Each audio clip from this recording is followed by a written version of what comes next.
गुरुदेव, आपने बहुत स्पष्ट कहा है कि यदि हम इस संसार में जी रहे हैं, तो किसी का चेतना स्तर ऊंचा होता है और किसी का चेतना स्तर नीचा।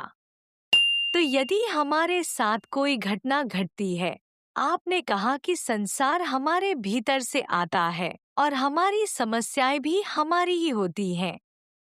लेकिन गुरुदेव, मुझे एक बात समझ नहीं आती कि यदि कोई व्यक्ति किसी दूसरे के साथ शांति से रहना चाहता है, पर दूसरा व्यक्ति उसे ऐसा झटका देता है कि उसकी आत्मा ही हिल जाती है, तो ऐसी स्थिति में जो व्यक्ति शांति से जी रहा है, उसे इससे क्या शिक्षा लेनी चाहिए या क्या समझना चाहिए? आपका प्रश्न बड़ा उचित है। मैं इसको एक ही शॉर्ट संक्षिप्त में यही कहना चाहूँगा कि जो मैंने बताया है ये तो विज्ञान है, लेकिन इसके साथ आपके कर्म भी हैं। जो आप जिस व्यक्ति के साथ भी हो, उससे आपका कर्मों का भी संबंध है।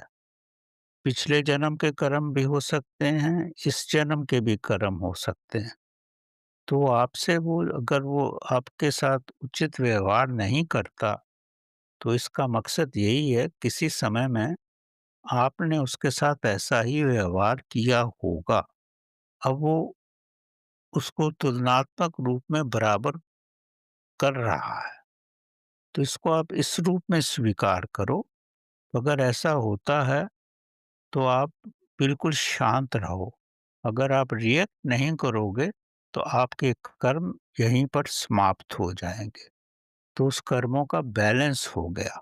अगर आप रिएक्ट करोगे या कोई भी उस पे कुछ एक्शन लेने की कोशिश करोगे तो आप नेक कर्म बना रहे हो अपने। ये भी एक बहुत बड़ा विज्ञान है। इसमें हम काफ़ी चर्चा पहले भी कर चुके हैं। तो ये कर्म का विज्ञान है। तो आपके साथ जो भी हो रहा है, ये कर्मों की वजह से हो रहा है। भीष्म पितामह के साथ भी मैंने लास्ट टाइम बताया था, तो वो बोल रहे थे कि मैं तीरों की शैया पे क्यों हूँ? कृष्ण भगवान से पूछा उन्होंने। तो बोले मैं पिछले जन्म देख चुका हूँ कि मैंने कोई भी गलत कार्य नहीं किया है। मैं 76 पिछले जन्म देख चुका हूँ। तो कृष्ण भगवान ने उनको बोला कि तुम एक जन्म और पीछे जाओ। ये बोल के तो कृष्ण भगवान चले गए।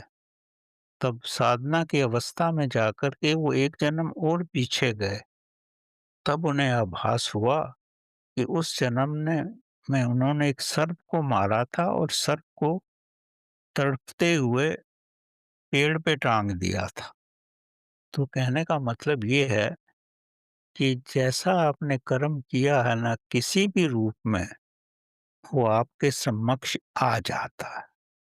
तो अगर कर्मों का की ये सृष्टि आपको समाप्त करनी है, तो आप बिल्कुल गहराई में आप अगर ऐसी अवस्था में आ जाओ कि परमात्मा के साथ एक ही हो जाओ, निर्विकल्प समाधि में आ जाओ, तब आपके कर्म शून्य हो जाते हैं।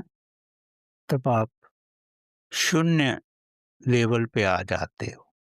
तब आपके कर्म बंधन समाप्त हो जाते हैं।